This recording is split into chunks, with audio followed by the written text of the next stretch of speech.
Open the pod bay doors, please, Hal.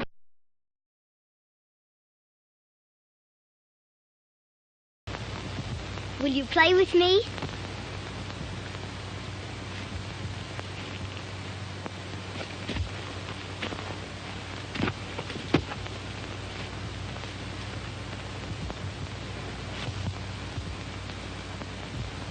Would you like one of my flowers?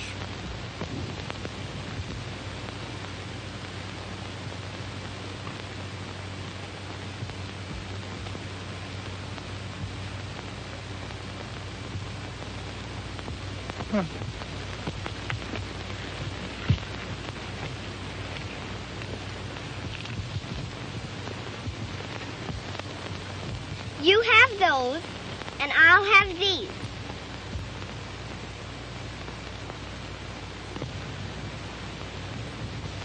I can make a boat.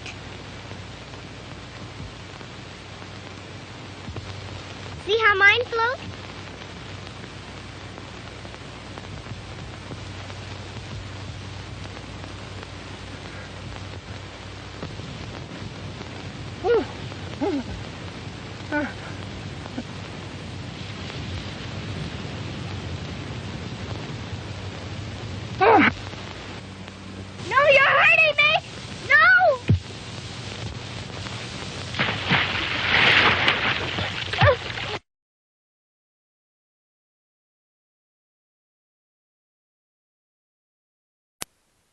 The pod bay doors are open.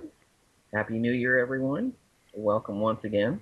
I am your host, Jerry Dean Roberts of ArmchairCinema.com and also ArmchairOscars.com. And joining me across the country, rising from the slab, is my co-host, the film critic and film historian for TalkMovieToMe.com, Mr. Doug Heller. How the heck are you today, sir?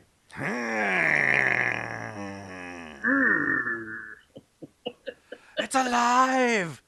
It's alive! Now at last Indeed I it know is. what it's like to be God. That was a controversial line from the movie bet we're it talking was. about today. We are celebrating today the 200th anniversary of Mary Shelley's Frankenstein or the Modern Prometheus, produced, published 200 years ago on January the 1st, 1818. And we're going to talk about her book, and we're going to talk about a few of the films that inspired it, including James Whale's Frankenstein, Bride of Frankenstein, Son of Frankenstein, and a little bit of Young Frankenstein. So I have to ask you, when were you first introduced to Frankenstein?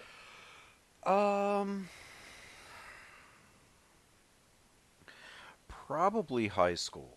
I saw it, I think it was on the AFI's Top 100 list of best American movies. And when I was first getting into film history and stuff, I used that as kind of a primer. And I bought the VHS. I now have the Blu-ray. Um, I have introduced my now 13-year-old son to it, but he's been watching it since he was about 10. That and Dracula. And Bride of Frankenstein I got to pretty quickly after, and Young Frankenstein as well. Son of Frankenstein I didn't see until maybe about 10 or 15 years ago, after I had seen the commentary on the DVD of Young Frankenstein talking so much about Son of Frankenstein. I'm like, well, I'll give this a shot. And it's okay. But By the way, you can make a drinking game out of the number of times in this movie, number of times in this podcast that we're going to say the word Frankenstein. just Feel free. don't make it a shot, because then you'll probably be dead of alcohol poisoning by halfway through. So how did you end up coming to it? I had the flu.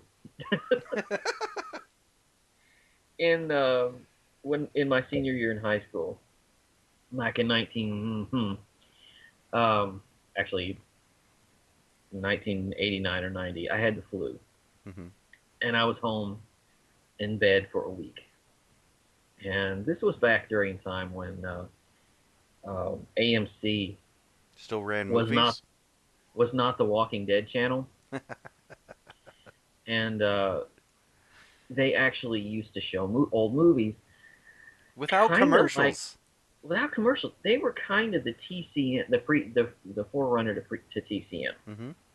before they were bought out and changed and just became just another basic cable channel. It was hosted by a guy named a critic named Bob Dorian. Hmm.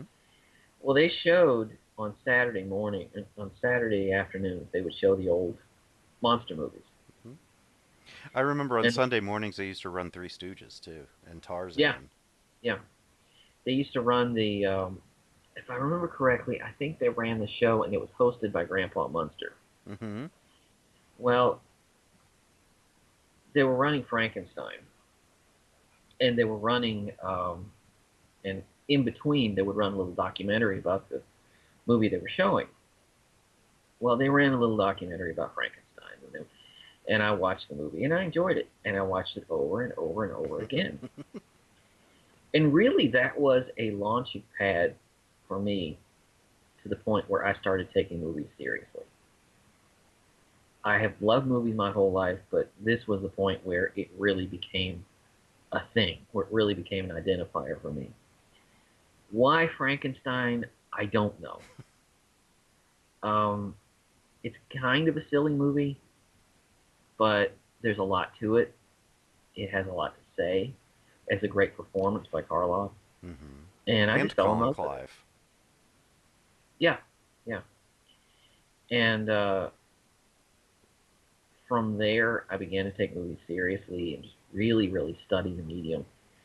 And I have Frankenstein to thank for that. I bought almost as soon as I got out. As soon as I got over the flu and got out, I went out and bought a a video cassette of Frankenstein because I wanted to watch it over and over again.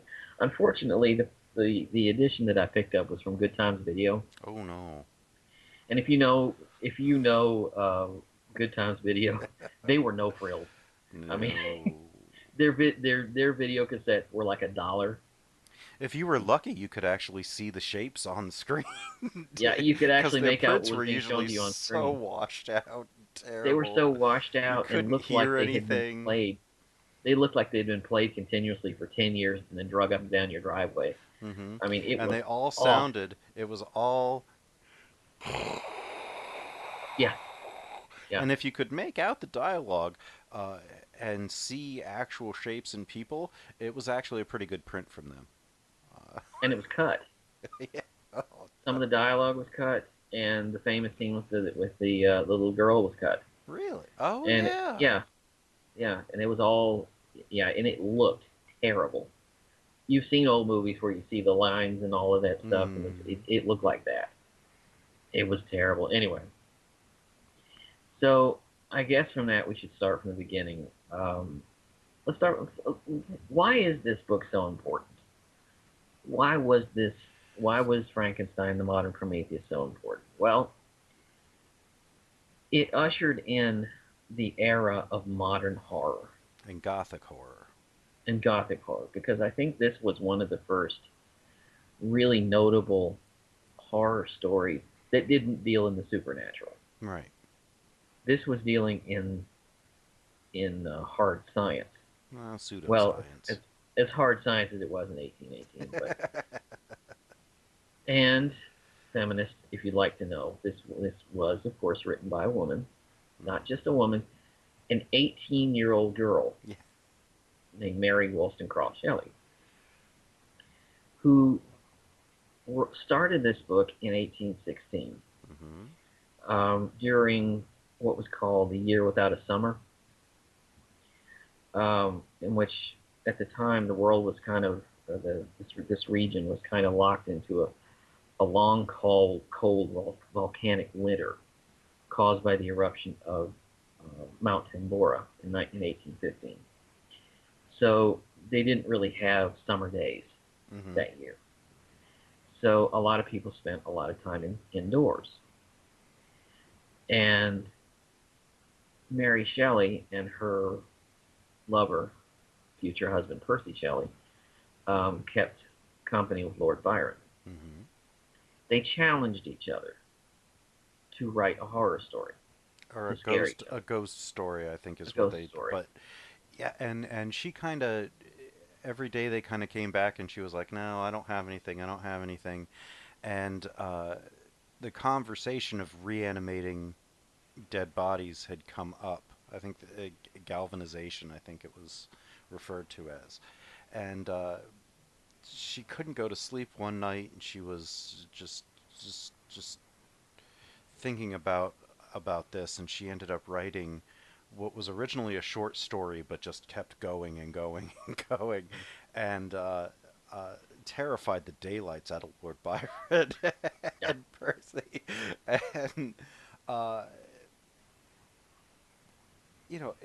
and uh, if I'm not too much mistake, but didn't she publish it under her name?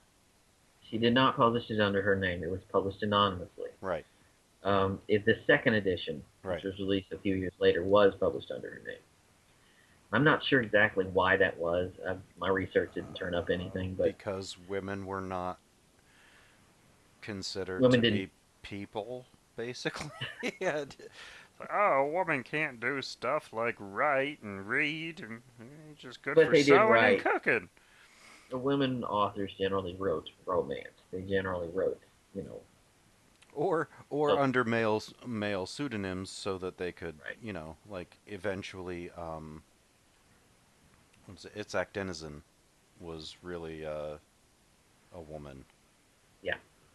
Uh, Well, she got the idea because they were doing a tour of Germany, and she went past, and they were, I think it was called hmm, Owenville, Oldenville. Excuse me. I apologize if I'm getting that name wrong. It's in Germany, and she went past Frankenstein's Castle, mm-hmm, and that is literally what it's called, and it's still standing, I believe. And there were rumors that uh,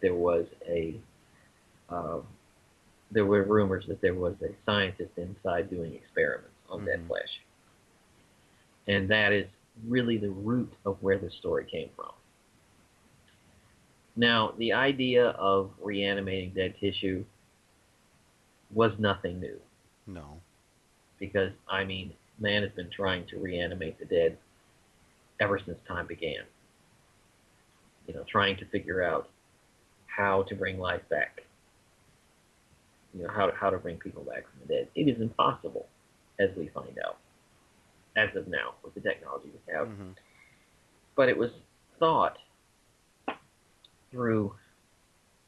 It was not unreasonable at the time to have thought that dead tissue could be reanimated with electricity. Because when you put electricity to dead flesh, it does wiggle around. well, I mean, yeah, it does. because nerves are. I mean, we're basically just sacks of water with a lot of electrical impulses going around. Right. Um, but they didn't really know that. They didn't really understand um, the death of brain cells and how that would completely render a brain useless after a certain amount of time, which is what controls those neurons firing, which is what Mm-hmm. controls the heart, the lungs, the movement, and all that other stuff. They had no idea. I mean, And then at the they still time, thought that there were regular brains and abnormal brains, and if you had an abnormal brain, you would be a criminal. And this was back; they were still trying to prove that, different races had different skulls and different brain types, and that led to different intelligences. And it's like, oh, if we take these calipers, we'll be able to see whether the person's smart or not. It's like that doesn't have anything to do with anything. and Like, unfortunately, someone in the last century put that to nefarious use yes. and killed 9 million people. Mm-hmm. But it was not unreasonable. Science was not science. Real hard science was in its infancy, and they were not very good at surgery. No. Surgery was something that really didn't begin to get perfected until the later part of the century and into the 20th century. And so they didn't really understand what was going on inside the human body. So there was Bear in mind, this is when they would still bleed for a fever.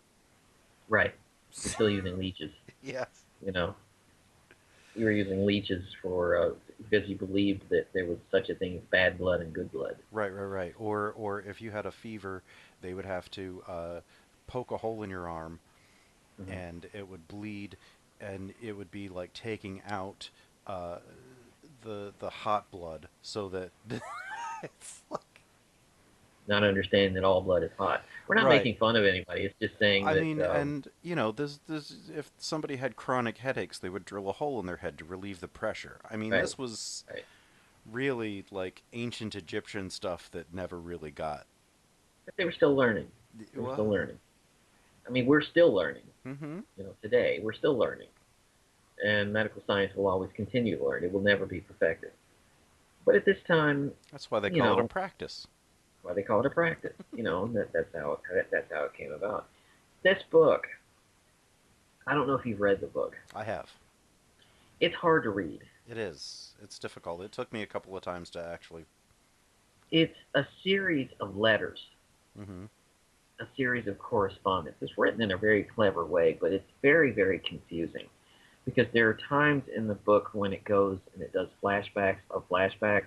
Yeah, there's flashbacks within flashbacks, and the The time is weird, and the the narrative it's structure of this book is like a rock fight. It's right. just it it. I did read it. I did get it. I'm happy for the movie because the movie at least streamlined a lot of what she put in the book. Mm-hmm. And And also changed quite a lot of it. changed quite a lot of it. They took so many liberties in the movie that they didn't even name the main character Victor. Yeah, They yeah. named him Henry. When Kenneth Branagh came up with his version, Oof. which was terrible, Yes, it was. Robert De he Niro as the monster. when he came up with his version, he was trying to make sense of Mary Shelley's book, which is really hard to do. Mm-hmm. You can't visualize that book at all. No. It's Well, the only way it's you. all told by telling and not showing. It's why the Lord of the Rings was so hard to adapt, because Right. it's done in an older style of let me tell you about what happened, and you're literally reading somebody telling you a story instead of reading the action as it's happening, which is now known as showing and not telling, which is a modern writing device. Which is why you see a lot of older books that are just like let me tell you the story of this, and then he did that, and then he did this, and then he did that. Yeah. It's like, you know, just read the Council of Elrond chapter in the Fellowship of the Ring for a perfect example of telling and not showing. Right. Because it's everybody just telling stories without you actually being there. Uh, and this is Her Brownell. version. Her version of it. Her version of it was more like the Golem. Hmm. It was less. It was not at all what Karloff would bring to it. No. But like I said, in trying to visualize it, and trying to put it together, I remember Kenneth Branagh trying to do that, and it just fell apart because it's just so difficult to do. Right, because it's not in any kind of chronological order, and it's not, but it's not like, you know, Quentin Tarantino anti chronology. It bounces around like somebody telling a story, and Yeah. it when they it's also the monster is starkly different. Um, Mhm.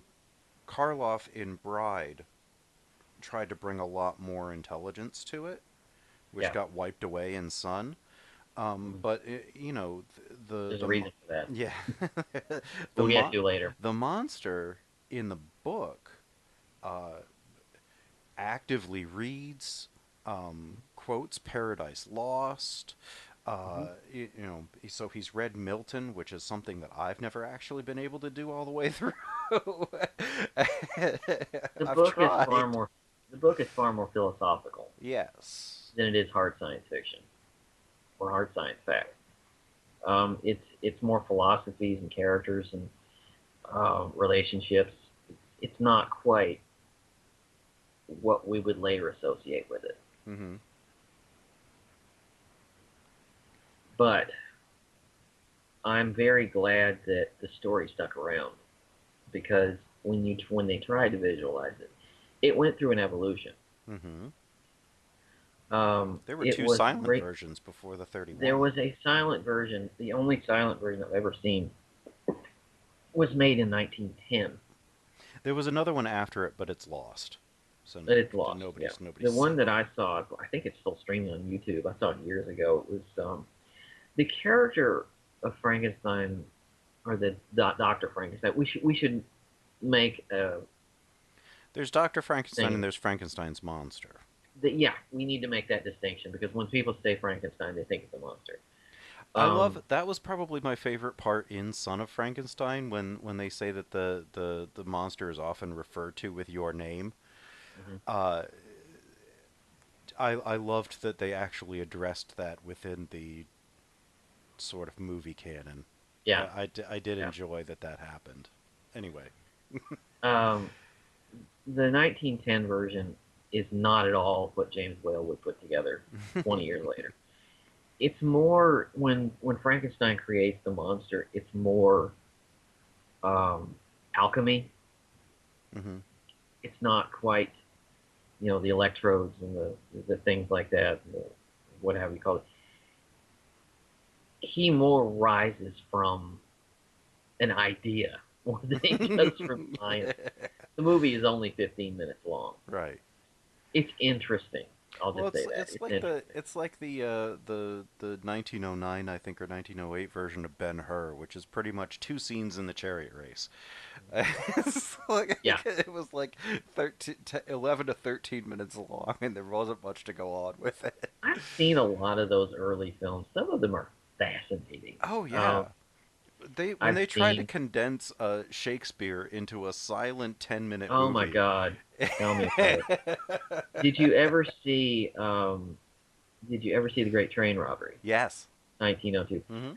Most of that movie are the people getting off the train Yeah, when it yeah, gets robbed, yeah, yeah.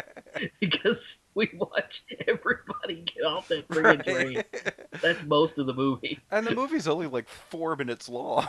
No, the movie is 15 minutes Is long. it It's 15 15 minutes? minutes long, but most of it, because it's 5, 6 minutes of people just getting off Just the getting train. off the train, and then there's a couple of shots with the guy going into the ticket station. That takes a couple of minutes and And a you're few asked cuts. not to, you're asked not to notice that 5 or 6 of the characters are played by the same guy, Yeah, yeah.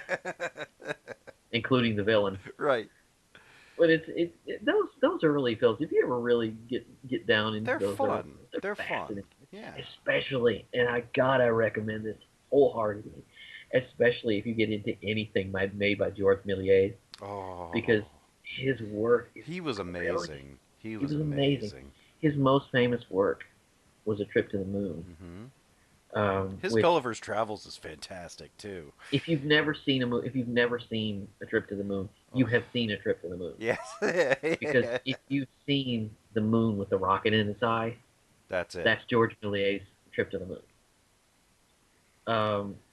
But His his Gulliver's Travels that he did in multiple parts so that he could capture each of the different. It wasn't just Lilliput. It was a bunch of different. It was the actual Gulliver's Travels and not just what everybody remembers of him finding Lilliput. So and I think there are some Lilliputians in Bride of Frankenstein. I think there are. But we go to, horror was the perfect genre for the movies, Hmm. especially the early movies in black and white. And um, when you get to, even the silent era, some of the most fascinating movies we remember are comedies and horror films. Hmm. We don't remember the dramas. Not as Um, much, which is kind of sad because there were a lot of great ones. But we think of you think The of silent Hunchback of Notre movies, Dame. yeah, We think or of The Phantom of the Opera. Nosferatu, or Nosferatu. Oh, Nosferatu. We've got to do an episode on that 'cause I yes, love that movie. so Yeah. do I. Or The Cabinet of Dr. Caligari, or Anything that came out of that German expressionist movement yeah, in the early part of the century. mostly Murnau and Fritz Lang. Lang. Some of Fritz Lang's, obviously not Dr. Mabuse, but some of his others were just genuinely terrifying stuff. Spiders. Mhm. Anyway, uh, we could talk for So, too long about just that. So, oh my God, uh, yeah. You get into uh, most of the time, most of the time, when you had a horror film, you had a villain at its center, hmm and the villain's point was to do something nefarious. right.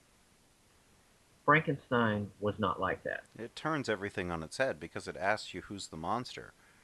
Right, Because right, the actual the created the resurrected man um, it only does these things out of survival for the most part right. or sheer um, ignorance. Um, He kind of reminds me a little of Bizarro yeah, in that he's not doing these things to be he's not malicious, evil. He's not malicious. He doesn't know his own strength.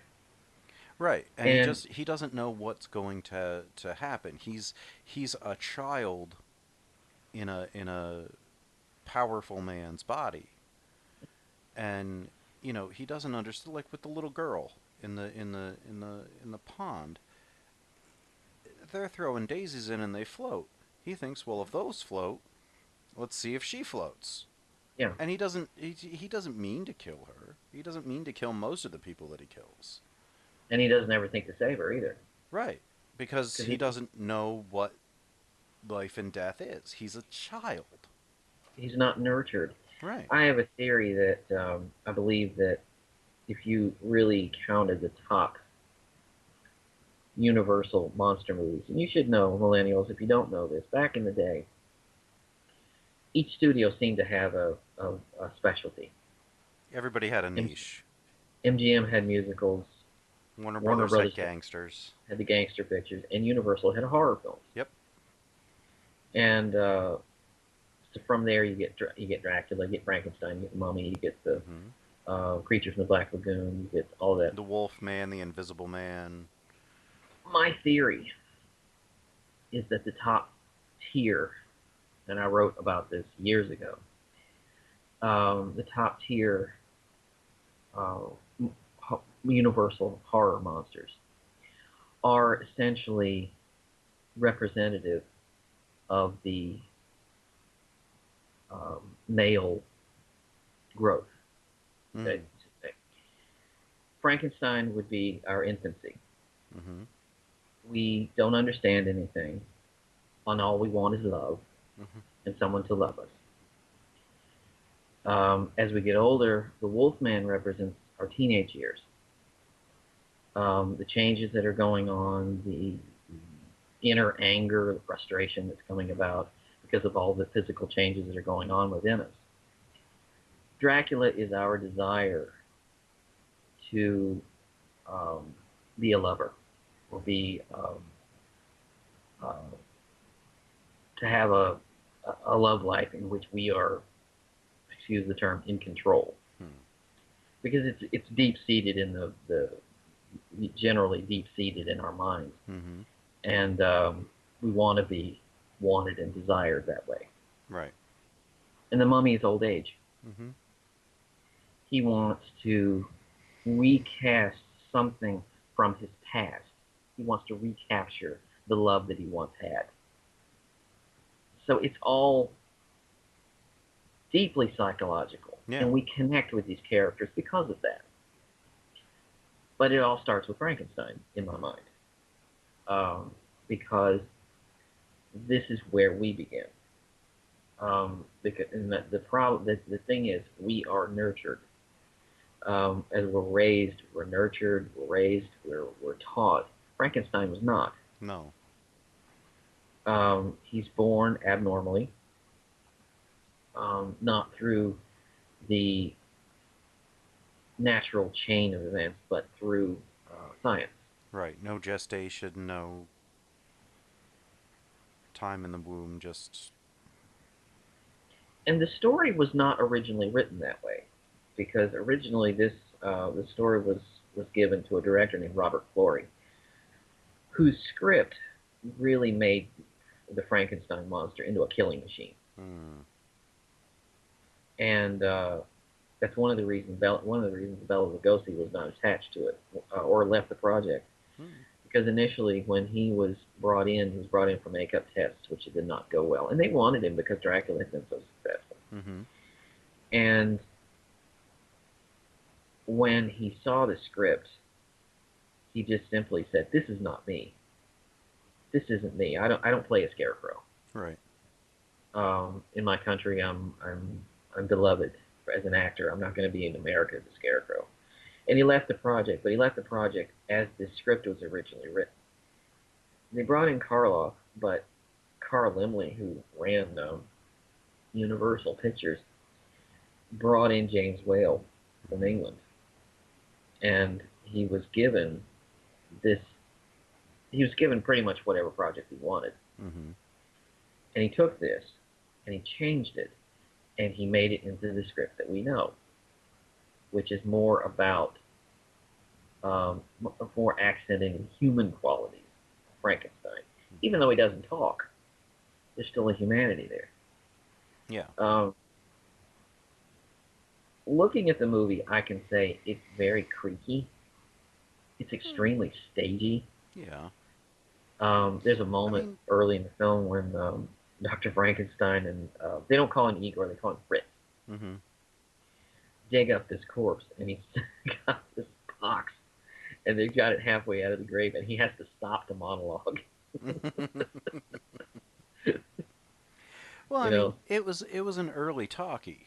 I mean, a lot of movies from the late 20s and early 30s when they were introducing sound are creaky because they hadn't quite solved the problem of the not having a stationary camera when there's dialogue.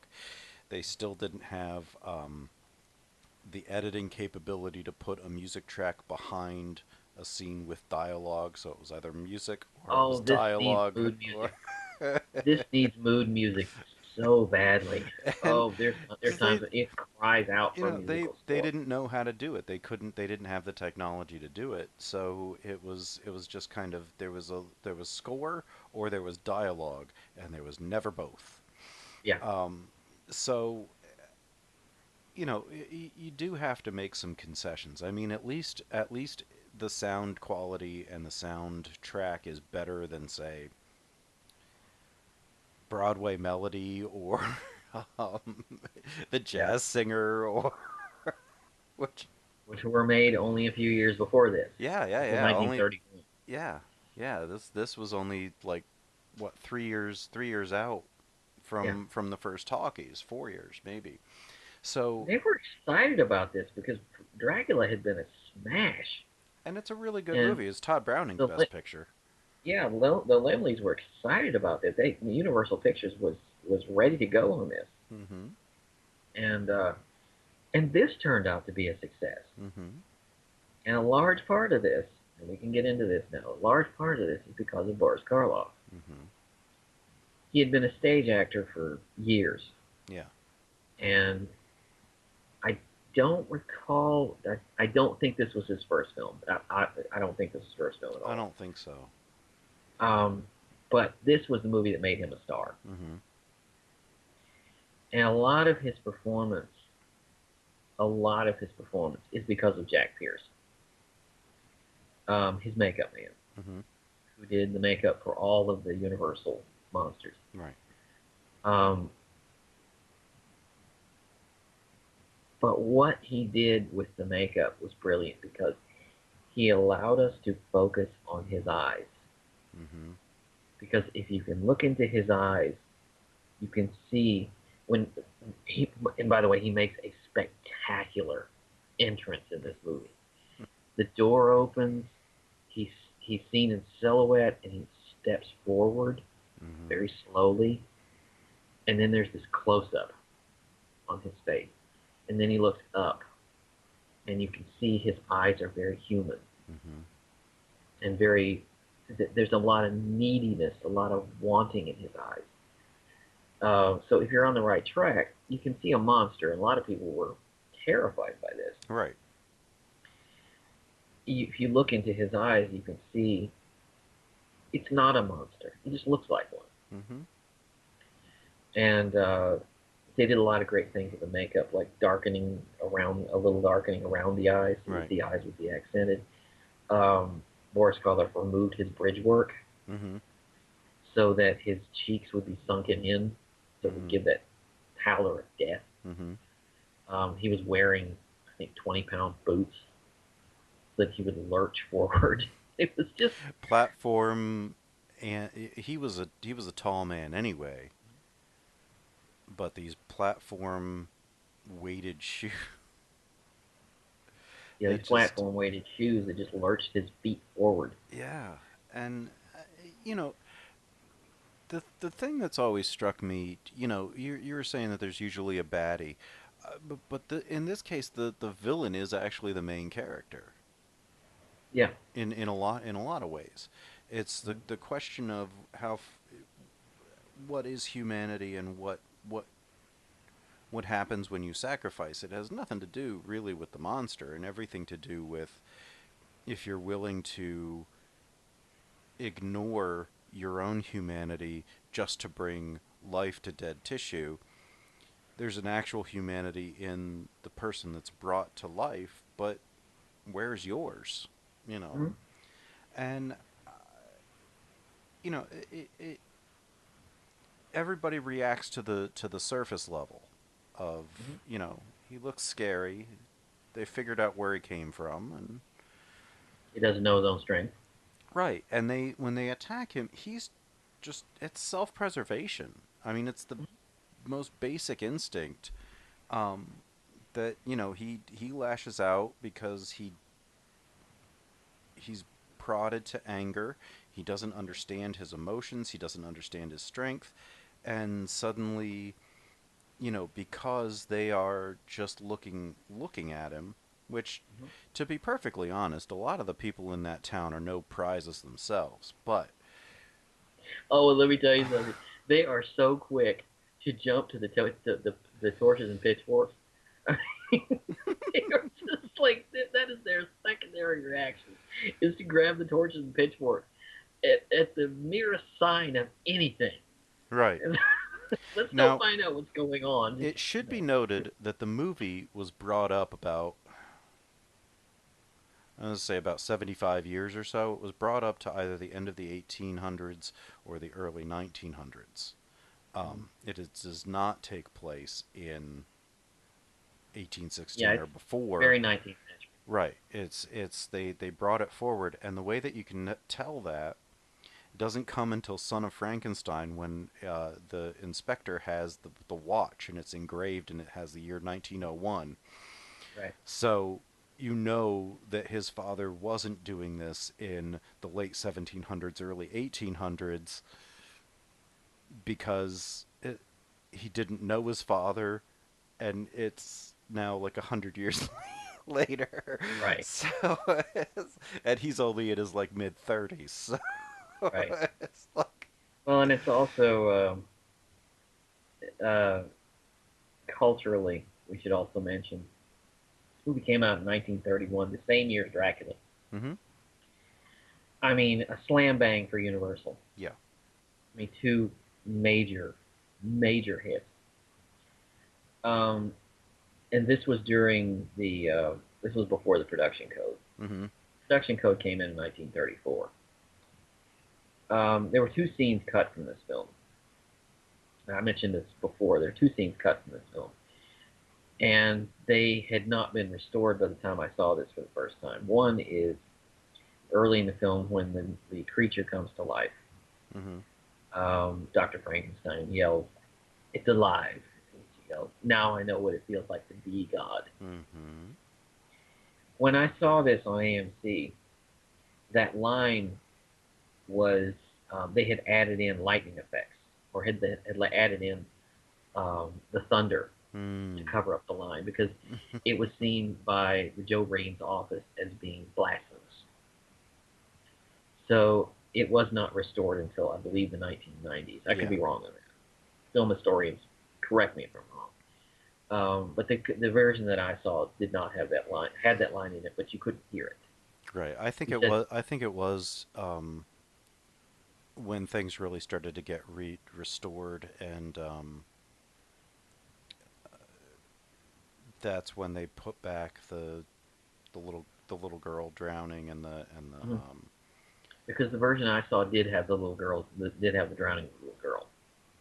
he threw her in. Mhm. Oh. Because that was missing And for a long time too. it was restored in the 1980s, Hmm. and I caught up with this around 1990. Okay. And the one I saw did have the drowning little girl, but not the god line. And Because child murder is okay to watch, but you can't say you feel like God when you give life to a creation. but you know what? You can kill as many adults as you want to, but when you start Hmm. killing a child, that's where we draw the line. Right, right, right, right, right. It's like You know, today's PG-13 requirements is that you can murder as many people as you want as long as you don't see the blood. It's fine. what was that movie we were talking about not too long ago? It's like, oh, we were talking about The Godfather, Mm-hmm. and there are 30 brutal murders in that movie, and The thing the that they one caught the most flack about was the horse head, with the horse head. which was not killed for the production. It was No, the was dog killed for food hamburger. factory. Yeah. Dog food, yeah, yeah. It's strange our priorities. You know, I don't know how many people Frankenstein actually kills in this movie. I think he maybe kills two or three, It's not but many. It's not as many as they want you to believe it no, not at is. all, not at all. But I adore this movie because the movie starts off with this brilliant disclaimer by Edward Van Sloan that comes Yes. out. Mr. Carl Emley and I feel it would be unkind to present this picture without just a word of friendly warning. We're about to unfold the story of Frankenstein, you know. And he goes through this thing and he says, Well, let's see, what was it? At we the end, he warned says, you. there are those of you who do not feel you wish to subject your nerves to such a strain. Well, we warned you. It's so much fun because it's like, okay, oh boy, here we go, you know, and you go right Didn't into the wasn't he? opening He was title. a he was another character in the movie too, He wasn't he? was, he was the doctor's assistant, Yeah. or not the assistant, but his mentor. Right. Right. Right. Right. Right. He's such a good actor too because Mm-hmm. he's got that wink and that little. I think that may have been the thing that attracted me to this movie the first time because that disclaimer was on the edition that I saw the first time, Yeah, I and think they added it later. yeah, it was great. It Yeah. was great. I love. I wish more movies would open like that because this kind of gets you prepped. Um, but anyway, uh, as talking about the monster, his infancy and his misunderstanding. You know, when he's being chased at the end of the movie up that windmill, Mm-hmm. you know, and the torches and pitchforks, I thought of a wild animal. Mm-hmm. I thought of a like a gorilla Yeah. almost. He doesn't have the understanding of what's going on, and it's all out of fear. Mm-hmm. So And you can absolutely see how this later informed King Kong and the yeah, top of the yeah. Empire State Building. If they had had planes, Frankenstein would have been swatting at Hmm. Frankenstein's monster would have been swatting at planes to you know. So when you get that disclaimer at the beginning that you're going to be so scared by this movie, it's diffused when you realize that the monster is not a an object of fear. It's not a Right. killing machine. Right. It's just that's always interesting to me, that juxtaposition. But he does, as he does in every Frankenstein movie that will follow, dies at the end. Right. Frankenstein dies and comes back to life The more monster times. and the doctor. The monster and the doctor Like, die and come back alive more times than Lazarus. I mean, it's just fascinating. Uh, and that moves into, I guess we should now move into The Bride of Frankenstein. yeah, and I love this because it literally it starts like it was 4 years later, filmed 4 years later in 1935, also by James Whale, Yeah, um, and but it picks up like yeah, an hour after everything took place, and he the fire and everything, and then you find out that he kind of burst through the floor into the um, river, or the lake under the mill, hmm that was basically used to turn the mill wheel, and he survives, and then he kills the little girl's father hmm out of self-defense. It's Also, like, we should mention. Also, we should mention this. He gets a credit. Boris Karloff gets a credit in this. hmm only his He last is. name. It's called Karloff. Now, in the first one, what we didn't mention is that in the first one, he's not credited in the opening credits. It's the monster, and then it's a question mark. Right. But at Yeah. the end, he is. But in this Now, one, in they try to do the same thing with the the mate. monster's mate. Mhm. But at the end of it, they still don't credit her. Right. Oh, she is. She's credited because she has two parts in this. Right, right. She's not credited as the As the monster's monster, she's mate. credited. She plays Mary Shelley, hmm and she gets the credit for that, but not the monster's Right, mate. and it's of course Even though you can Elsa tell, Lancaster, even though you can tell it's the same person. who was Um, absolutely beautiful. She was. absolutely beautiful. I was so stunned. I hadn't seen this movie in ages, and I watched this movie, and I had forgotten about the Mary Shelley part. Oh yeah, yeah. I forgot that it It was as opens. long as it was. It opens. She's playing Mary Shelley, and there's Percy Shelley, and there's Lord Byron, and the scene is kind of silly because it's basically um, Lord Byron is talking about how terrible. Well, there's a thunderstorm outside. They're talking about how scary it is. And it's like, how can I possibly be scared by a thunderstorm when I've read the story that you've written? Oh, and no, he says, "How can you be scared of thunder when you've Yeah, yeah, written yeah. this terrifying thing?" And then Percy was like, "Oh, it's a shame that it ended so abruptly." And she goes, "Oh, that wasn't the end." Oh, that wasn't the end. Because it's such a great framing device, really, because Byron then recounts the story of the first one because they didn't re-release it when this was Right. coming out. So this is like flashing back to what we had seen. Nowadays, you don't need anything like that because of home entertainment. But then, It's like the Rocky movies when every single movie has to start with 7 minutes of the previous film, and they literally do. They go through the movie as he's telling it, and you see flashbacks. And I last think that time, may have been new. last Last time time on on Frankenstein. Frankenstein, But she's sitting there, and she's so amused by him and by his fear, and she's sitting there sewing. hmm She's doing needlepoint, and she's so. Um, and by the way, this scene, as a matter of film history, you should know. Joe Breen and the Hayes office just took a fire axe to this scene. I mean, it was a lot longer. There was actually a scene supposed to be at the end featuring these characters because it was mm. supposed to be bookend, That would have made and sense. that would have made sense. But they just took a fire axe to this scene because there's all kinds of questions about the nature of God and all of this, hmm nature of God versus science and things like that. And um, her outfit, they had a fit for her dress because Really?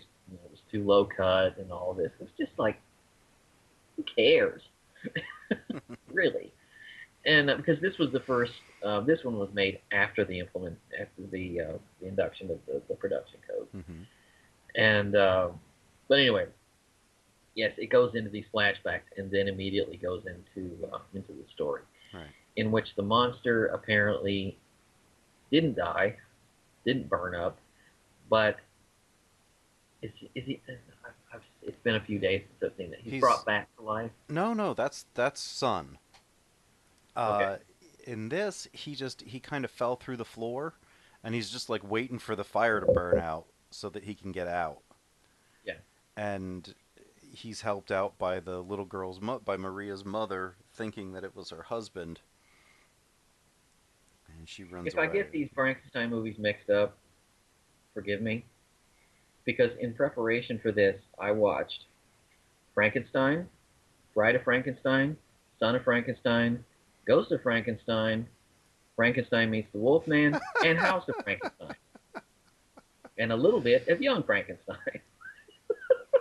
So if I get my details mixed up, forgive me. And they were all kind of in a row too. Kind of in a row, yeah. I Especially watched the last two. we watched Frankenstein on Halloween. So that had been. Lucky So him. I didn't try to actually no the Blu-ray, Blu-ray? Okay. and we watched that, and then so that was fresh in my mind, and I've seen that a bunch of times because my son is hooked on that and Dracula.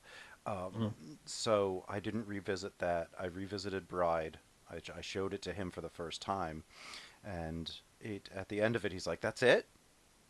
Where's the where's the monsters? Where's the kiss? Where's the wedding? Where's this? It's like, nope.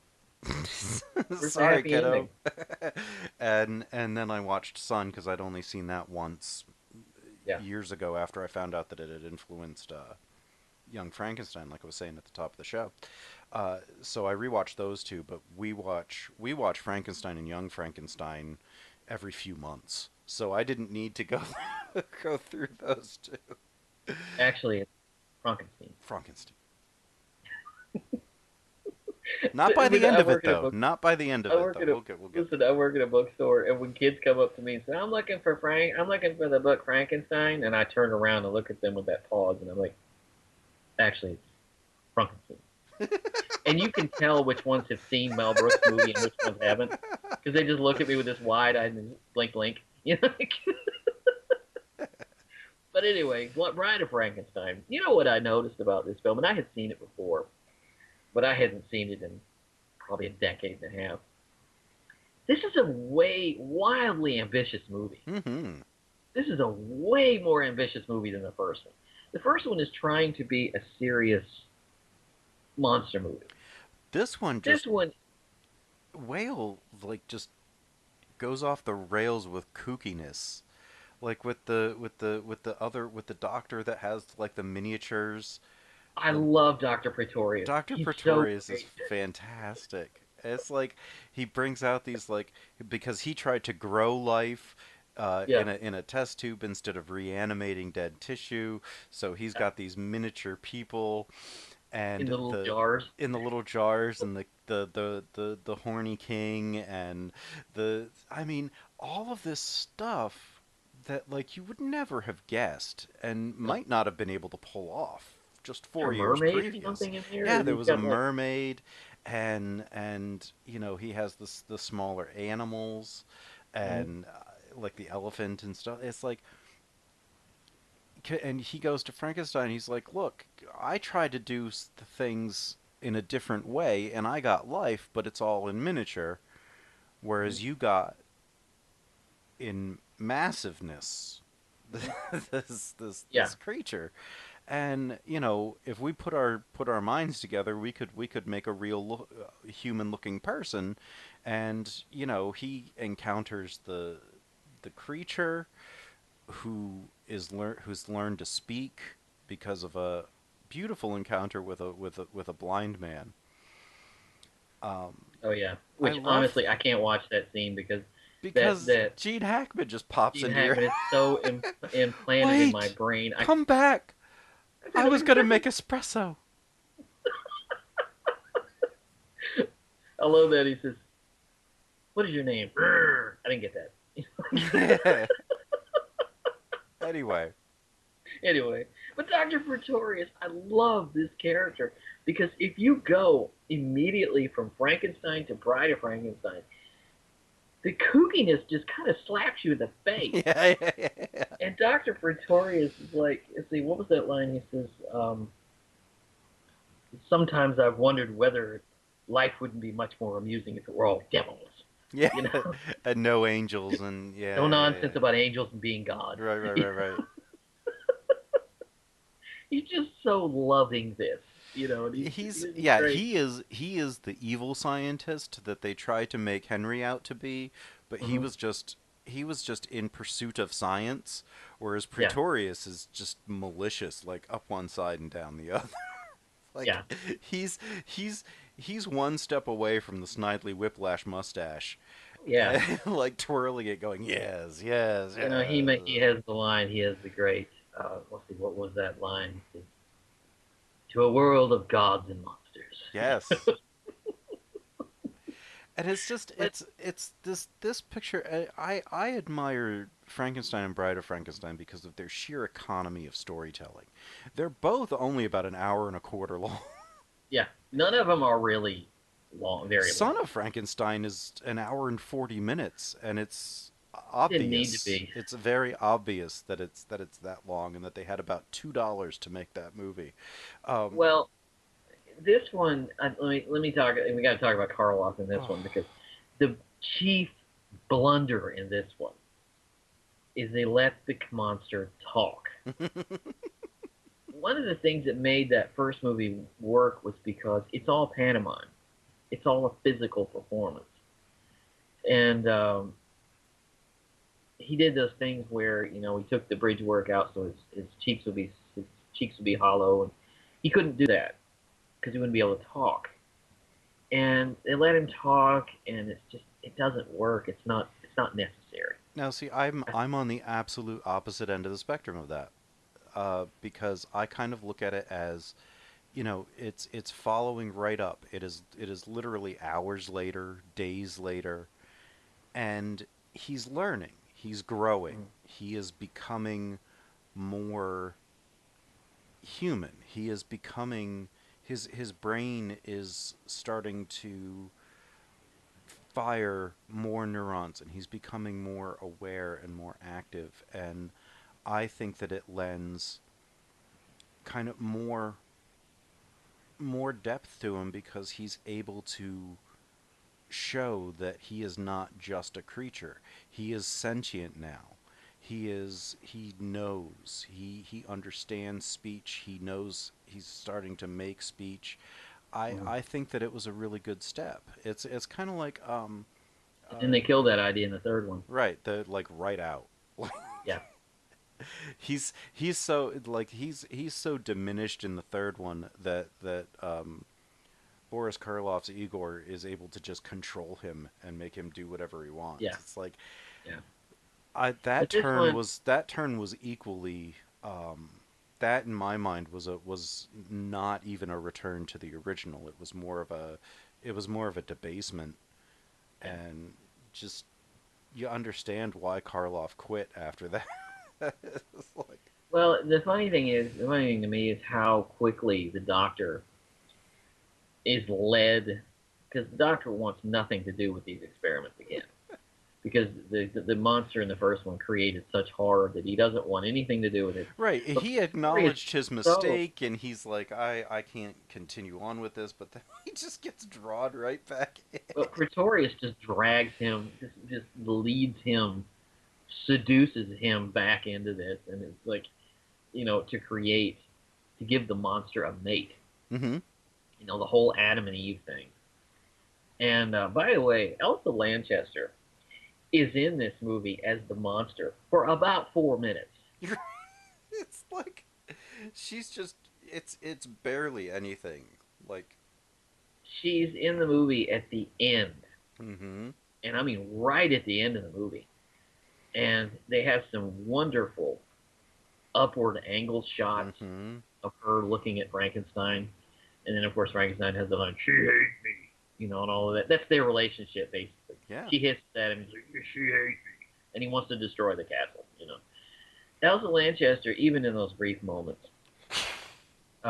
it was said, and this was great, she said she got notes to the performance, from looking at geese in London. Nice. They would hiss and spit. Mm-hmm. That's where you get that. You know, she said they were nasty little creatures. So she said that's where she got the notes for this. And also, Elsa Lanchester was 5'4". Boris Karloff was 6'2". Mm-hmm. So she's on stilts underneath all those and he's in platform shoes to boot, putting him up to about so 6'7". about up to 6'7". She was only 5'4". So the camera does her a lot of favors when it comes to height. And like I said, the hair doesn't hurt either.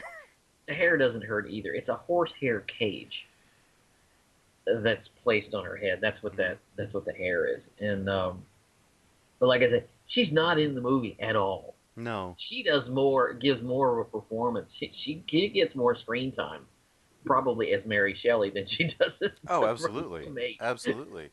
And see, that's what I love about it. It's like the first two movies are just absolutely all about the build. Mm-hmm. The climax is fast and meaningless. Can we talk about the lever? I love the lever. It's like this Dr. Doofenshmirtz self-destruct button that, you know, and I brought up the Phineas and Ferb. There's a Dr. Doofenshmirtz character. He's an evil scientist, but he always puts a self-destruct button on his innators, and he at one point he's like, why do I always do that? Because it makes it easier for him to get thwarted, because Perry the Platypus just pushes the self-destruct button and then it's over. But he's like, why do I keep putting these on here? It's like, why did you install a switch, a lever, that would destroy the entire place? Dr. Pretorius has this lever on the wall, and if you pull it, it will destroy the castle. Right, and he's like, don't pull that. It'll bring the castle down on. Yeah. Get away with that lever. It'll blow us all to atoms. You know, and it reminds me of the button on Ren and Stimpy. Remember the button that says, "Pity button"? It reminds me of so much of that. Its only function is to destroy. Why would you install that?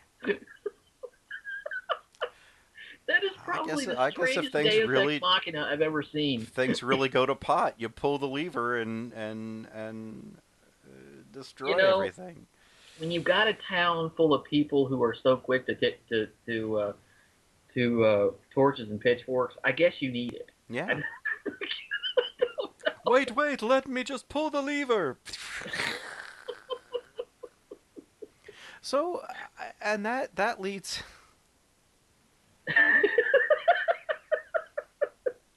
That has got to be the strangest out I've ever seen in any movie. But that leads us to the crumpled, sulfur fume-filled laboratory of Basil Rathbone in Son of Frankenstein. Now, I have to admit something to you. I had never seen this movie before. Really? Really. Okay. This was the second time I've seen it. This movie is just... I'm glad it exists because it informs young Frankenstein so much. Oh, they take yeah. so much from Son of Frankenstein that without it, Young Frankenstein might not have been the movie that it was. But on the other hand, man, this is a drag. This is like they had like $6 to spend on sets because it's just open spaces with a table. That is literally like most of the set. And these weird wooden stairs. It has no resemblance to either version of the castle, which in Bride and Frankenstein were completely different, despite the fact that they take place on each other's heels. Well, let me tell you what happened. Between Bride of Frankenstein and Son of Frankenstein, which was 4 years. Universal Pictures was in financial trouble. They had made a series of expensive flops that basically put the studio in hock. And they had a lot of problems, particularly the big musical version. Showboat was flopped. Yeah. And Which is weird because it's actually a really good movie. yeah, the Lemleys, unfortunately, and very sadly, and it's a very sad story, were forced to sell their studio Hmm. because they couldn't make up the losses that they were. The only way out was to sell it, Hmm. and so the Lemleys were forced to leave, and they sold it. And unfortunately, unfortunately, so too did the Universal monster movies. The new management had no interest in it Right. until some erroneous theater somewhere in the Midwest decided to show a triple feature of Dracula, Frankenstein, and King Kong. Hmm. And it was a massive success, held over for several weeks. Hmm. And it went and it toured and it went to different cities and things like that. This is the information I have. But Universal got this idea to basically, forgive the word, resuscitate the Universal pictures, and they did so, starting with Frankenstein. Hmm. Unfortunately, you can tell the quality Oh, has yeah. gone downhill. You can tell the massive difference in production I value mean, between and Bride of Frankenstein and this Bride of is Frankenstein. obviously before Basil Rathbone hit it big in And this Hound of was the not directed Baskervilles the by same James year. Whale. No, it was not. Um, Basil Rathbone became popular as Sherlock Holmes in Hound of the Baskervilles this very year, 1939. But you could tell He that didn't he, like this genre. well, there's a He reason. didn't like I this mean, genre, and he didn't really want it. I think he did it for the money. oh yeah, and to be kind of introduced in America because I don't know if Hound of the Baskervilles had come out yet, but he certainly it when this was filmed, it hadn't come out yet. That's probably how they were able to afford him. Um, and you know there are some really good touches like the inspector and everything, but this just Oh drags yeah, out so long. I mean, yeah. it's just, and they try to do the build and the quick climax of the first two. Unfortunately, it's like an hour and 40 minutes long, which completely kind of undermines the whole build and expulsion of terror and everything. This is a slow boil that comes to a simmer. Yeah, and the story basically is this: this young doctor comes to inherit his father's castle, and the actor who played Dr. Frankenstein, the first one, was dead by this point, Colin Clive, Hmm. and he Basil Rathbone plays the son of that character, Right. and he Which arrives, but I'm sorry, go ahead. it's he's raised in London because I guess they got chased out after they uh, lived. Because of the family name. Right. They lived at the end of Bride of Frankenstein. The monster says, "No, you live. I die." And so Doctor Frankenstein and his wife gets out, and they have a kid, and either he dies before they leave Mhm.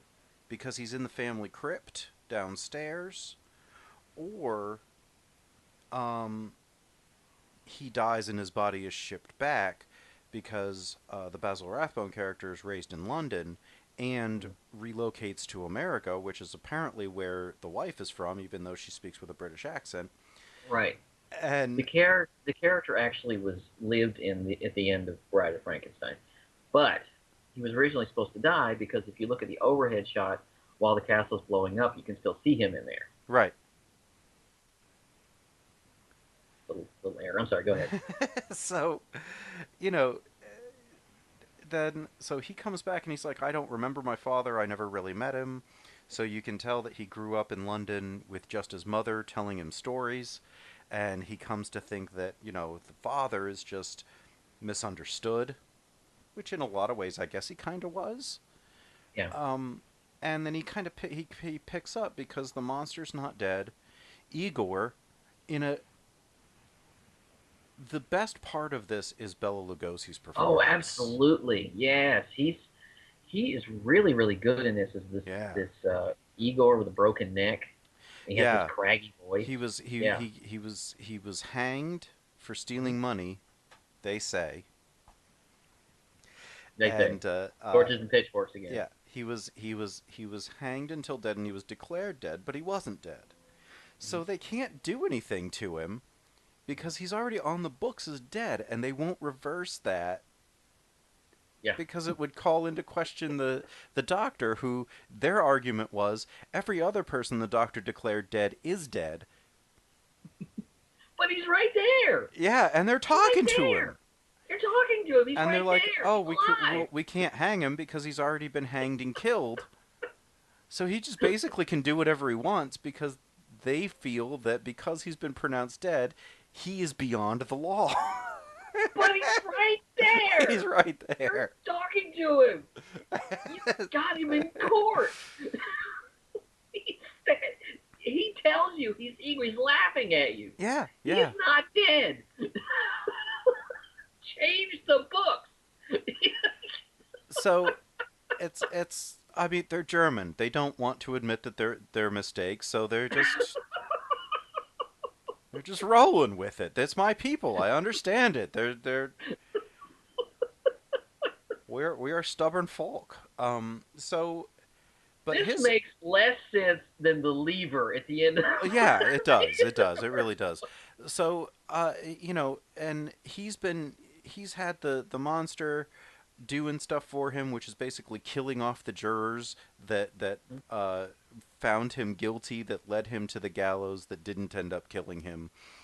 But then he got struck by lightning, and he's been in a coma, and he, without a whole lot of arm twisting and prodding, gets Dr. Wolf Frankenstein, son of Henry Frankenstein, to try to cure the sickness of the monster, get him to pull him out of his coma.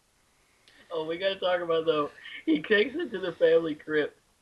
I love this scene because it's so ridiculous. Oh, with the torch? He comes in. Because Igor has called him to the family crypt. He comes in the door, and he points out, he looks over to his right, and there's the crypt of Henry Frankenstein.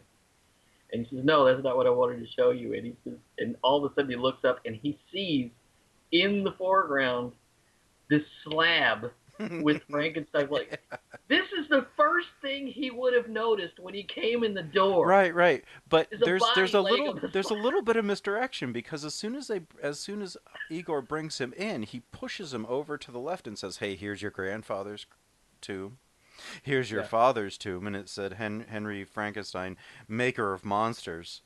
Yeah. And then he says, "Now," so like they kind of pull him so that he's being redirected so that he doesn't see it right off. And then he's convinced that everything's cool, and he takes the torch and he crosses out monsters and he writes in men. Yeah. And maker of men. so then he makes it his mission to try to figure this out and bring him back. So he brings in his butler, who has always been making notes for him and everything. So that it's like 3 people know that the monster's still around. Yeah. And this inspector's sniffing around, trying to make sure that everything's above board and protected them, because the family name is still terrible in the town. And the inspector is missing his arm. Right, because it got ripped off by the creature at some point. There's sort of this interesting line that I guess sort of gives the inspector a little bit of humanity and doesn't make him just a villain. Is that when we first meet him, he says that the monster basically ripped his arm off when he was a kid, and alludes to the idea that ruined his military career. Mm-hmm. Well, he flat out says, it was my dream to join the military and command men, but I have to settle for 3 gendarmes in a nowhere town. Right. And so it's kind of like he has this vendetta. But you understand. At the same time, I never really considered him the villain. Yeah. It's the townspeople. He's trying to help everybody. And he's just trying to make sure that everything stays okay. But I mean, and then there's like this huge sulfur pit that wasn't there in either of the other 2. What is with the sulfur pit? Well, According to family history, the Romans built the castle over the sulfur pits for its healing qualities. That's actually a line in Son of Frankenstein. However, Yeah. the weird thing, the lab gets closer and closer in each movie. Yeah. Because in Frankenstein, it's out in the middle of nowhere. Yeah. They have to, like, travel for a day and a half to even get out there. And it's in this huge windmill. Or this huge tower. Yeah. And then by the second one, it's, like, a lot closer to the house. Where he can work on it near the house. By the third one, it's adjoined to the castle. Right. Right. Where you can just cross a bridge and you're in and you're in there. You're in the living room and you walk. You practically open the door and then right then you to go. the like, dismantled after the switch was pulled. Laboratory. Don't work on the topography of these movies because it will drive you crazy. Oh yeah, and don't try to find any consistency between the look of the castle between the first, second, and third one, because in each one they are different. Yeah. Completely and utterly no context from the other one whatsoever. They just didn't care. The most annoying part of this movie is that kid. Oh my god, I couldn't stand him. Both times I watched this, I'm like, could he get drowned? Because I'm just... They tried to work this in like this precocious, precious little kid, and all I wanted, and the monster is like befriends him. I wanted him to throw him into the sulfur pit. He almost does. He almost does. They do this thing of misdirection where he carries him toward the pit, and you think he's going to throw him in. He literally holds him out, and then he turns around and puts him on this ladder. Like, he's trying to protect the kid, because the kid's was the only one that was ever really nice to him. That kid is annoying. And that's gave him the picture book. Oh, God, I hated that kid. Oh, and they I hated that kid. The movie literally will stop so he can have a cute... Yeah. He can have a precocious little line. The movie will literally stop so he can do that. And Daddy and I went hunting, and there was a giant man, and there was elephants, and I made up the elephants, and but the giant you saw, yeah, the giant's real. I gave him my picture book, and he went away, and it's that annoying. Yeah, it's that irritating. Oh, He's man. the Jar Jar of this series. Yeah. And it's like, and for some reason, and I never quite figured this out. I don't know what the reason for this was. He's wearing a fur coat. Yeah.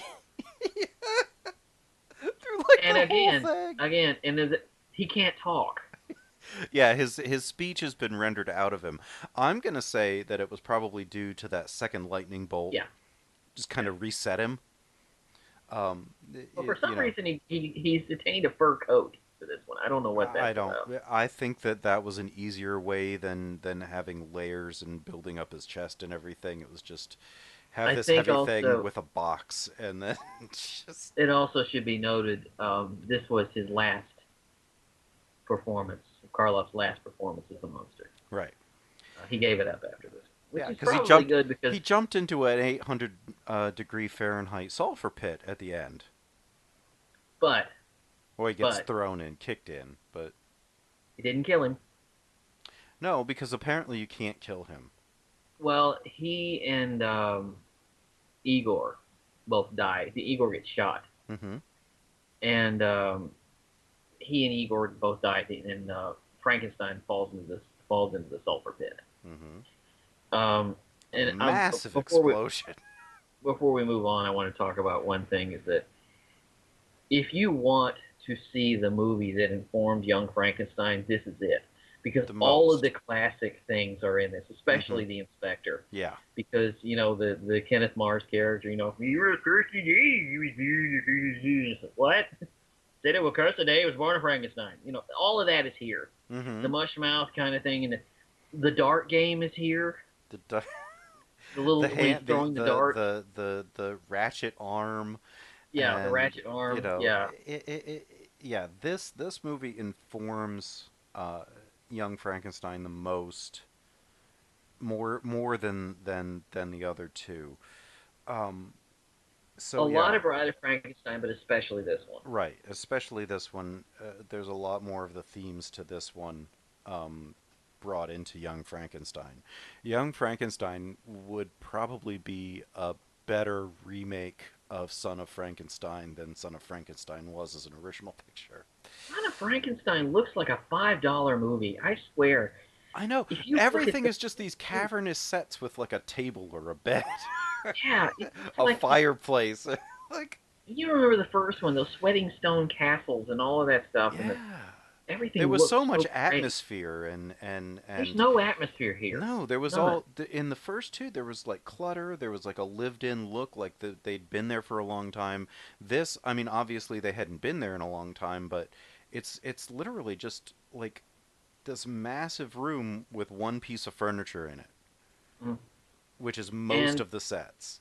the most I can say about Son of Frankenstein is, and we said it before, the performance by Bela Lugosi. Yeah, Does yeah, a great job. yeah. It's And really they kill him remarkable. off. He gets shot, and the monster goes on a rampage and ends up falling in the sulfur pit. Getting kicked into But the they sulfur don't. pit by But they Wolf. don't die.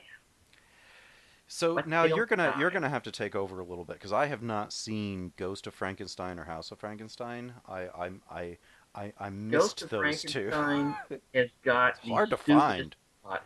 Has got the stupidest plot I've ever heard in my life. Basically, what happens is um, apparently Igor didn't die, Which is and impossible, but okay. it opens with him digging out. The sulfur pit has dried up, and he's digging through the sulfur, trying to dig the monster out. And The as soon as sulfur he pit that has been there since Roman Roman times, before bubbling, Roman times, bubbling 800 degrees, has somehow. right? Okay, all right, well, It, okay, it's dried sure, up, and all it's right. preserved him. Let's go with Of that. course, Sure. Uh huh. why not? But anyway, he the monster, of course, again, torches and pitchforks. Everybody in town is paranoid, and I mean, at this point, they kind of have a right to be. Igor, yeah, you kind of get it. And Igor wants to preserve his friend and bring him back to life, and and all of this, and doesn't want anybody to kill him. But Igor suddenly realizes his limitations, Hmm. and the son of the previous doctor arrives in town. Igor comes up with this idea that he wants So, to. is this Peter, Wolf's I son? don't think so. I don't think so. No. Okay. I watched it at 2 in the morning. Forgive me. Igor wants the doctor to put his brain into the Frankenstein monster so that he will live on. Oh, kind of like the Unfortunately, end of Young Frankenstein. unfortunately, the townsfolk destroy the castle where the experiment is going on, and Igor is now in the body of the monster and is rendered blind. Oh And yells out, my. "What is the life? What is a life that is eternal if you are blind?" And So he feels he's cursed by blindness eternally, and then what happens? Do they all blow up again? yeah, pretty much. And the movie ends. And it's an awful movie. And the monster for the first time is not played by Karloff. It's played this time by Lon Chaney Jr., who gives a weird performance. I mean, it's almost you could imagine it almost being the performance that would have been required in the first movie under the original script. Oh, Just the okay. killing machine and all Uh-huh. of that, Yeah. kind of stiff. And I don't know. Lon Chaney Jr. was a wonderful actor, but he Yes, he just was, but was not given anything to do. The movie really belongs to Bela Lugosi again. The second performance is Igor, um, which leads very bizarrely into Frankenstein meets the Wolfman, which is not really about Frankenstein. It's more of a sequel to the Wolfman. hmm. These grave robbers. It starts off with these grave robbers who decide to they're opening crypts and trying to steal things and jewelry and all that kind of stuff, which has got to be the ghoulish crime I've ever heard in my life. They find the crypt of Larry Talbot, who was the Wolfman. Mm-hmm. And they open it up, and they find the body covered in wolfsbane. Ah. It happens to be in the middle of a full moon.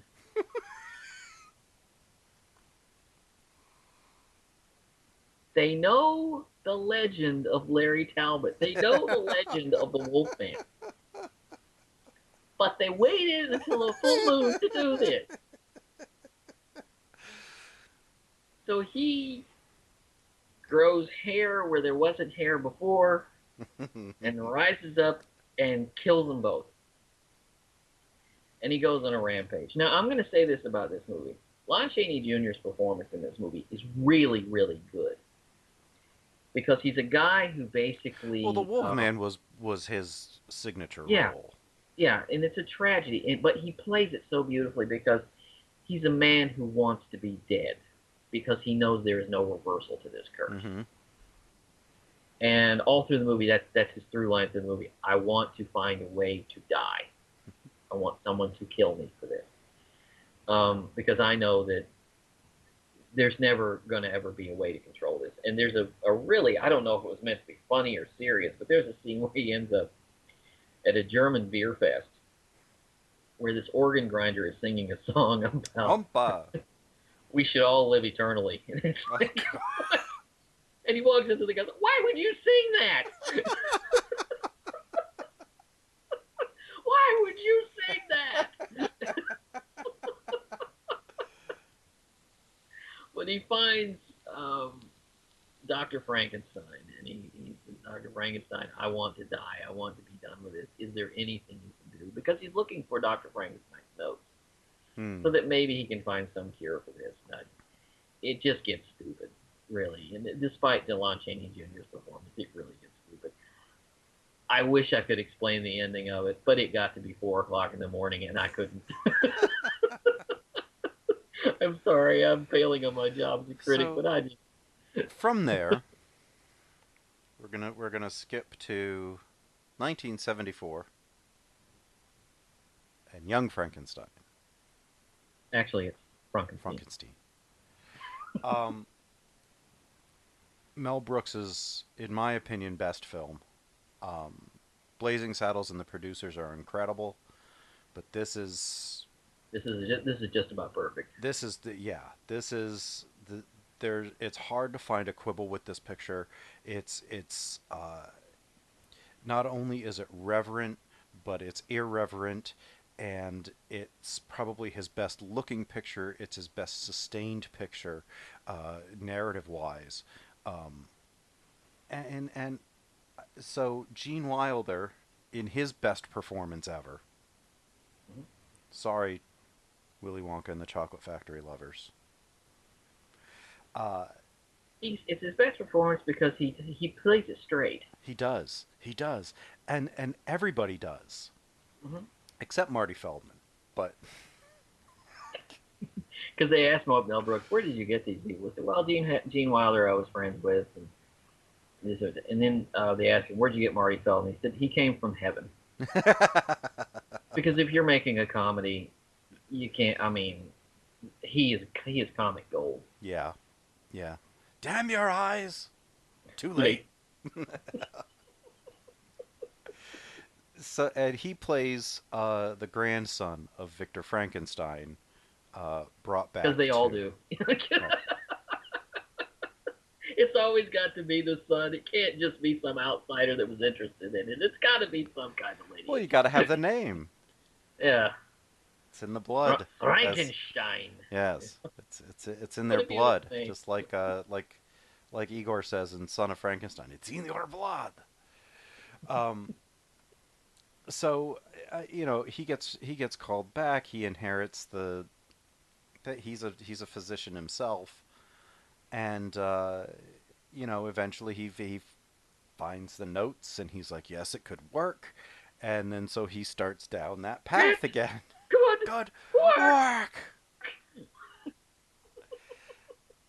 This movie is so funny, and Peter Boyle as the monster is remarkable. I love what Mel Brooks said about this. He said the best parody is moving it just a little bit to the left.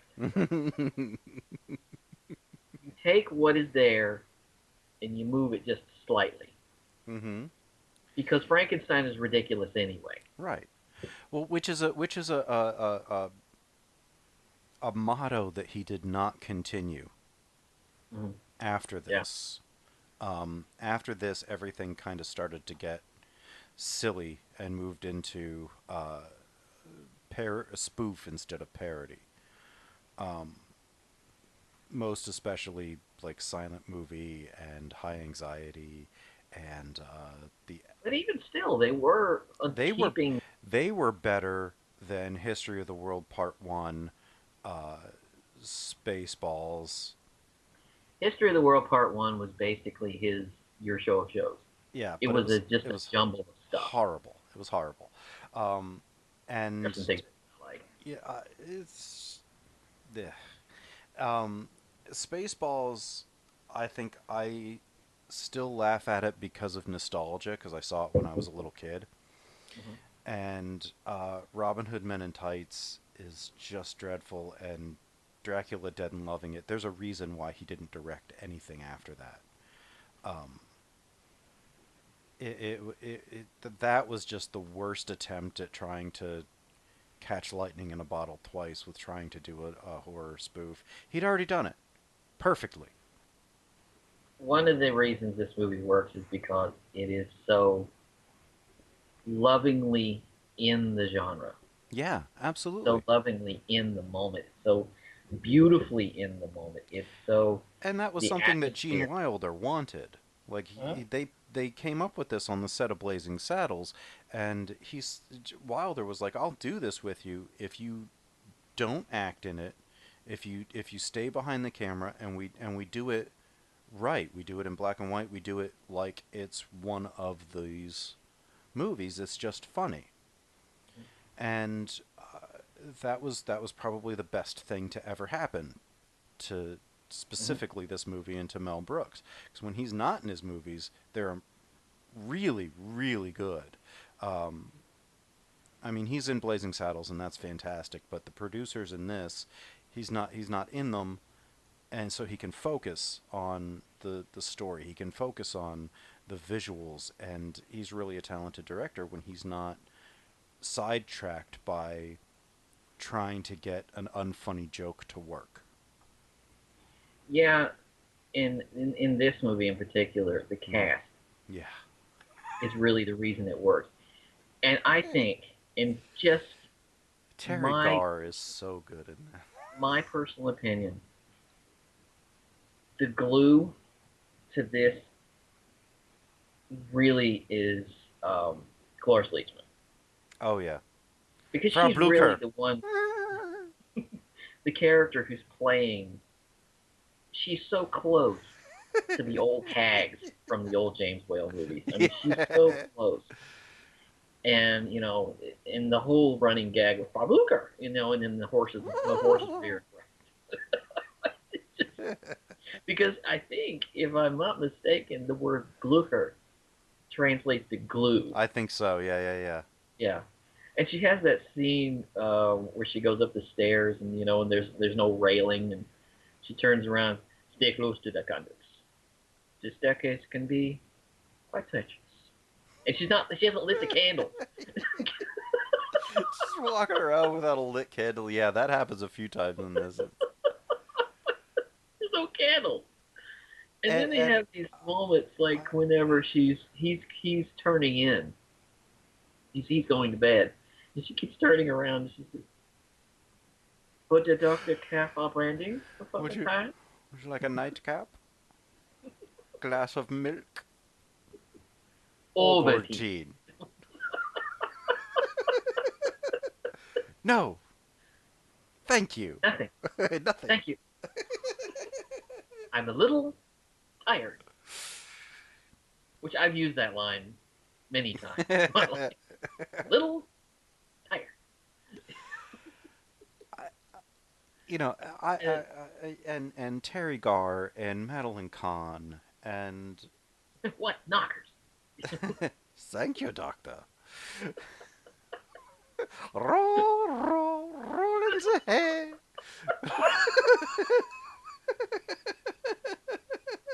We could quote this movie all day. I mean, my Yeah, God. I mean, we could. I could do this beginning to end.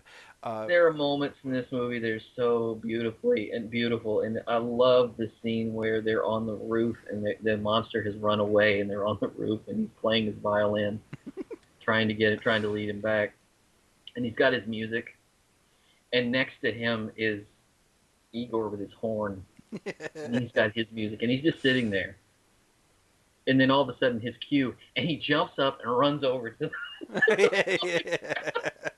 da, da, da, da, da.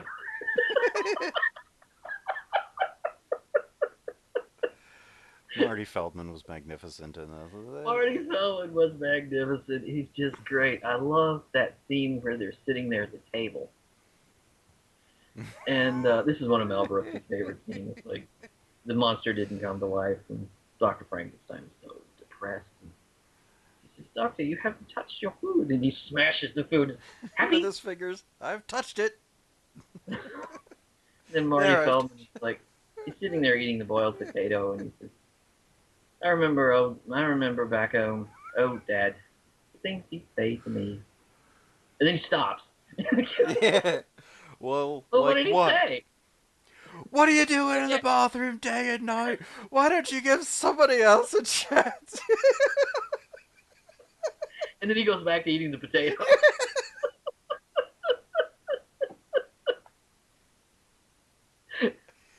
I think Mel Brooks said of Marty Feldman, he said the only way you could hide from him was by standing nose to nose with him. He had some kind of problem, some kind of order problem that caused his eyes to do that, but it worked for a comedy career. Mhm.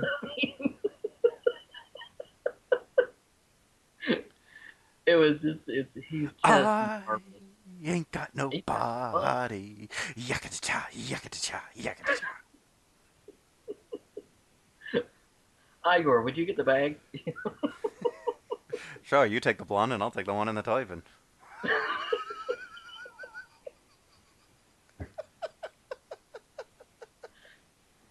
God almighty.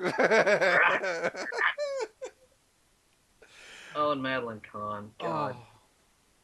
He says, and Mel Brooks said he wrote the line. You know, when they're departing, she's departing on the train, or when he's leaving on the train. By the way, he takes a train from New York to Transylvania. And he said, Mel Brooks said he wrote the line, "No tongue." Yeah. And then, but the way Madeline Kahn delivers it, No is tongue. far more than the page could have ever. No tongue. Taffeta, darling. Taffeta, darling. No, the dress. Taffeta, It's sweetheart. taffeta. My wife and I Wrinkle do it. that. My wife and I do that. Taffeta, darling. So, Even having a nose, won't you go? yeah. Goes So, out there. so Oh, dear I putting the cap on that because we'll just sit here for another 2 hours quoting that. Moving off of Young Frankenstein, Jerry, what would your recommendations for this episode be? Absolutely. Watch Young Frankenstein. Mm-hmm. You know, I mean, that movie is just so perfect. That's the best movie we've talked about today because, you know, we could quote, like I say, we could quote it all. Absolutely, if you're interested in this period, you need to see a movie called Gods and Monsters. That was gonna be one of mine. Yeah. Yeah, absolutely. That movie, it's a movie, sort of a biographical story about James Whale, Directed who by directed Bill Frankenstein. Condon. Right. Played beautifully Ian by McKellen. Ian McKellen. He got an Oscar nomination for this. Yeah. And it's about his relationship with this young model who comes to pose for him. And it reveals a lot about his sort of discomfort. You know, at the time, of course, homosexuality was deemed Right, and mental. James Whale was one of the not out of Hollywood. He and George Cukor and several others that they were out and everybody knew it, but nobody talked about it. They didn't But in hide. the movie draws a through line. The movie draws a line between the feelings about having been a gay man at this time Hmm. and having and having created this creature, Hmm. on screen. Hmm. It draws that line between Right, he feels for the monster, right, right. having been an outcast. Excellent picture. Excellent picture, wonderful. Um, God, do I have another one? Because I thought of Gods and Monsters, I thought of Young Frankenstein, but I think that's pretty much where I've got it. What are your Well, recommendations? my recommendations are first and foremost leading off of Young Frankenstein. Abbott and Costello meet Frankenstein. Which was one of the movies I was going to watch for this, but I didn't get. It. Is absolutely hysterical. It's the best of the Abbott and Costello meets pictures. It was the first one and the best one. After this, meets the Wolfman, meets the Invisible Man. They didn't I've quite never work. seen it. Really? I've never seen it. Isn't Lugosi in it? I think Karloff's in it. Carl in it? Okay. I've never seen it. It's I so have good. it. It's I have a so Blu-ray good. of it. I've never seen it. Oh my god, it's absolutely that one.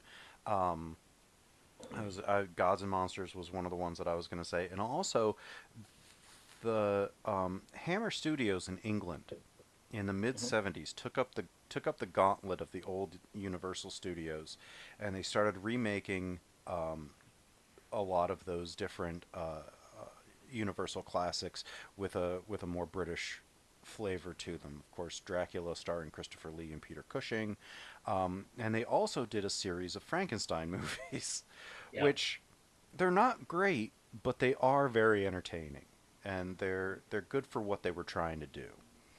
Yeah. And so I would definitely recommend those as well. And see, is that it? Yeah, I think that's about it.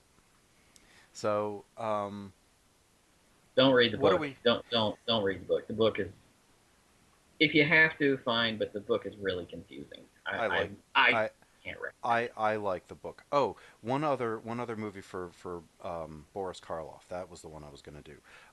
Peter Bogdanovich's Targets. Targets, yes.